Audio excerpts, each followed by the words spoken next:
Bonjour, bienvenue sur Investir TV dans notre émission Bourse où les analystes, gérants professionnels des marchés viennent nous partager leurs convictions, leurs valeurs et thèmes préférés du moment. Aujourd'hui, c'est Antoine Robe, analyste gérant chez Galilée Asset Management qui nous a rejoint. Antoine, bonjour. Bonjour Stéphane. Eh bien, commençons peut-être deux mots. Alors, on a l'habitude donc de la maison Galilée, donc Asset Management, ici sur Investir TV. Peut-être rappeler un peu votre maison. Oui, bien entendu. Alors, Galilée Asset Management est une société de gestion de portefeuille indépendante et entrepreneuriale qui existe depuis plus de 20 ans à peu près.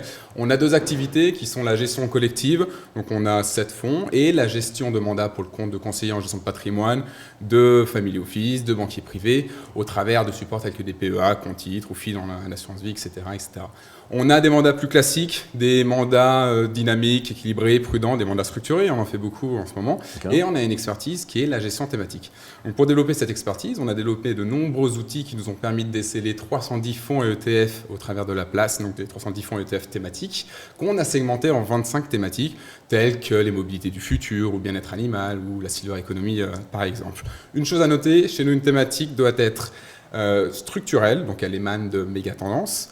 Elle doit être transversale, qu'il y ait plusieurs acteurs, plusieurs secteurs, et internationale, que l'activité ne soit pas cantonnée à un seul pays. Et c'est un peu ce qu'on va voir aujourd'hui. Tout à fait. Alors, parmi ces 25 thématiques, vous en avez choisi 3. La première, c'est le cycle de l'eau. Pourquoi ? Oui, alors le cycle de l'eau, déjà, on appelle ça un cycle, car il y a vraiment l'extraction au début, il y a la transformation ou l'assainissement, il va y avoir la distribution, il va y avoir la consommation et de nouveau un recyclage ou un traitement pour que ça revienne dans ce cycle. Ce qui fait qu'il y a beaucoup d'acteurs au sein de cette thématique, des acteurs du secteur des transports, des infrastructures, on va retrouver des valves, des citernes, des pipes tout simplement, et puis aussi dans le contrôle avec des filtres, avec des produits finalement pour contrôler les flux, pour contrôler les taux de pollution, etc.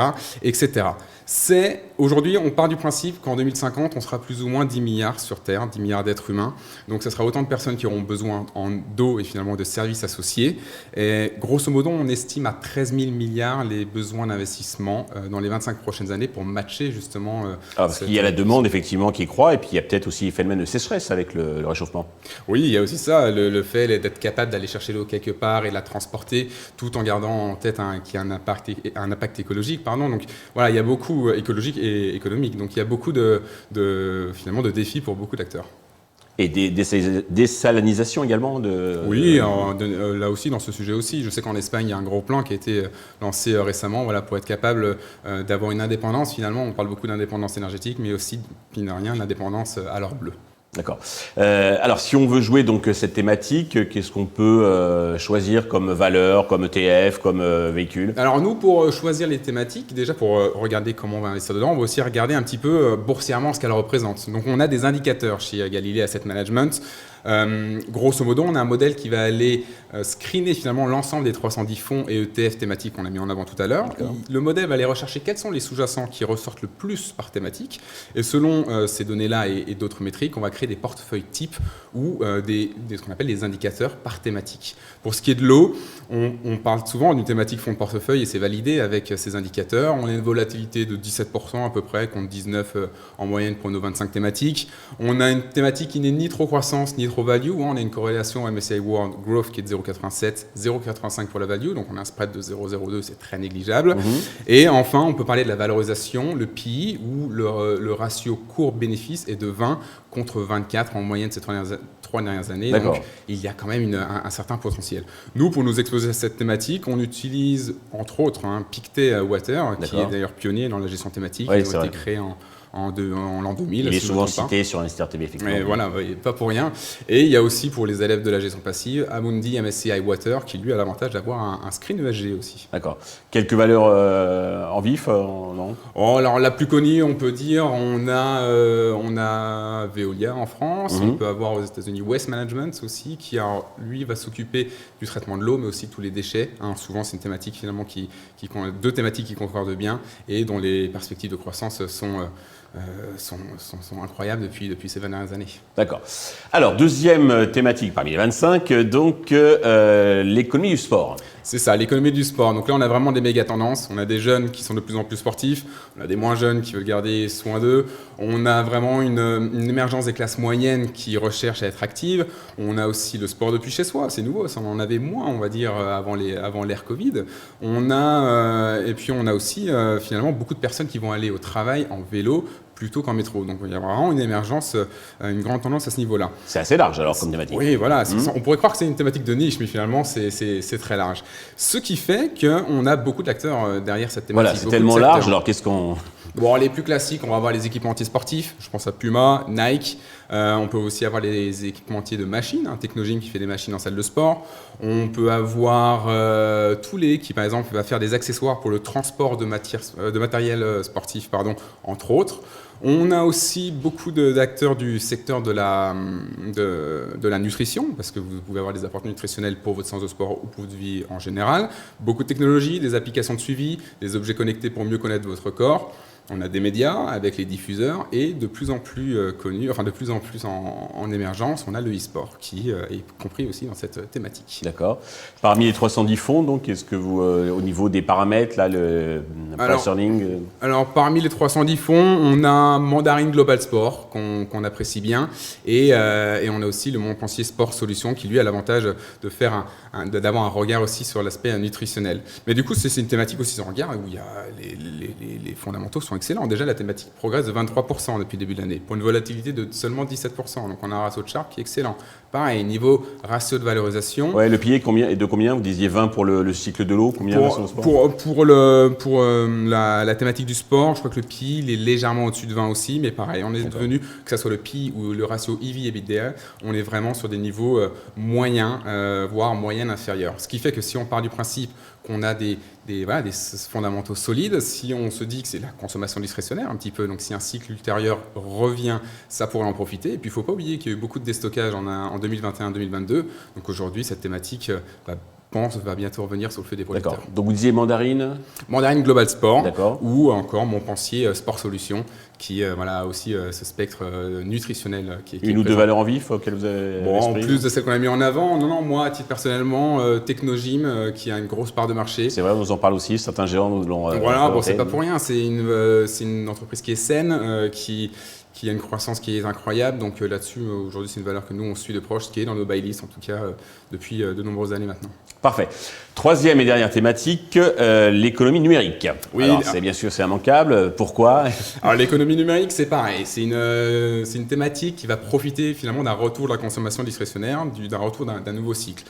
Par économie numérique, qu'est-ce qu'on a? On a les sites de retail en ligne. On a les Amazon, Rakuten, Zalando. On a les sites de services, du Netflix, du Uber, du Shutterstock, banque d'images.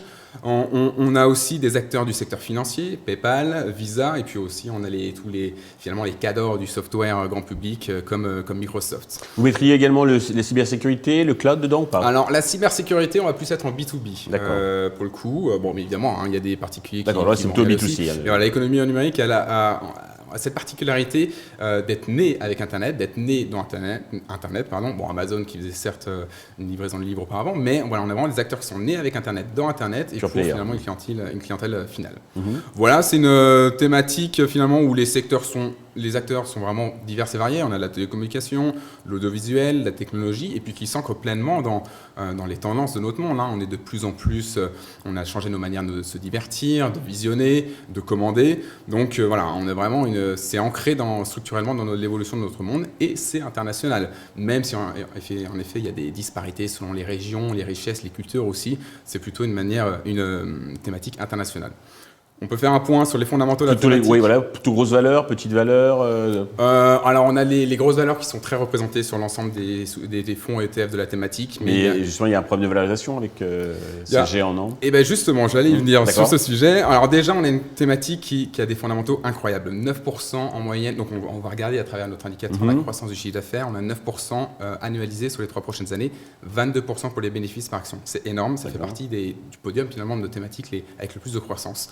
Alors ça s'explique aussi car en moyenne les sous-jacents de la thématique investissent 8% de leur chiffre d'affaires dans la recherche et développement, et ce pas forcément au prix d'un endettement excessif, puisque le ratio net dette EBITDA est négatif. Il reste du cash à dégainer. Oui, c'est des boîtes qui sont gavées de cash.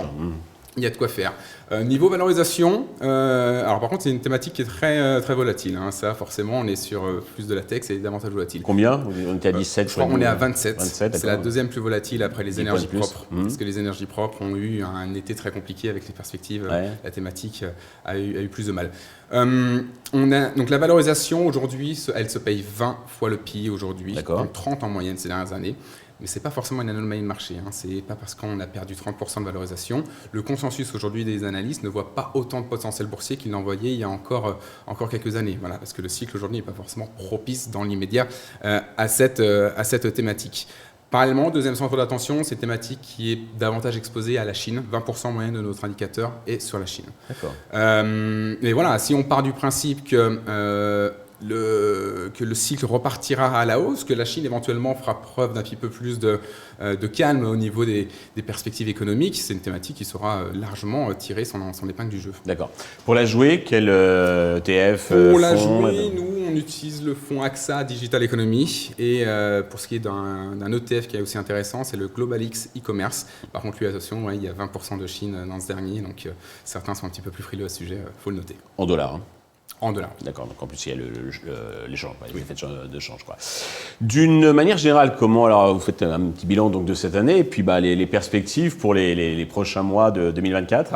Bon, le bilan de cette année, pour ce qui est des thématiques, la croissance a repris le dessus, hein, largement. Hein. On a la robotique et l'intelligence artificielle qui, en plus d'avoir explosé en février-mars avec ChatGPT, OpenAI, etc., a continué son ascension tout au long de l'année. A contrario, les énergies propres ont fait preuve de perspectives assez maussades au milieu de l'année, à la fin du premier semestre, donc un peu plus compliqué. L'environnement, lui, reste pas délicat, mais il faut savoir le lire. On a des PMI qui sont en contraction en France et en Allemagne. Le PMI composite global est tout juste à son seuil de contraction qui est de 50. Au niveau des conditions de financement, c'est toujours délicat. Le chômage aussi semble arriver à un plancher, notamment aux États-Unis, voire même il amorce éventuellement une remontée. Donc voilà, il y a quelques éléments à prendre en compte, mais en même temps, on a une volatilité qui a reculé tout de même. Et puis le consensus aujourd'hui, aux dernières infos, s'attend à une première baisse des taux de la Fed, entre autres, à la fin du premier semestre 2024. Donc voilà, donc on reste pas prudent, mais on reste alerté dans nos allocations. La gestion thématique, c'est que de l'equity, mais nous, on sait prendre du recul pour nos mandats et se dire, aujourd'hui, on va jouer éventuellement une repentification de la courbe avec de l'obligataire court terme, ou au contraire, bloquer des taux un peu plus longs avec du structuré. Quoi qu'il en est, le jour où l'économie repartira, le cycle repartira, où la Chine sera peut-être un petit peu moins frileuse, quoique ça va quand même mieux que ces dernières années. Hein. On a eu les déboires avec la technologie, avec l'immobilier très récemment, l'éducation aussi. On a eu un troisième trimestre bien meilleur en Chine qu'attendu, une inflation qui est devenue nulle.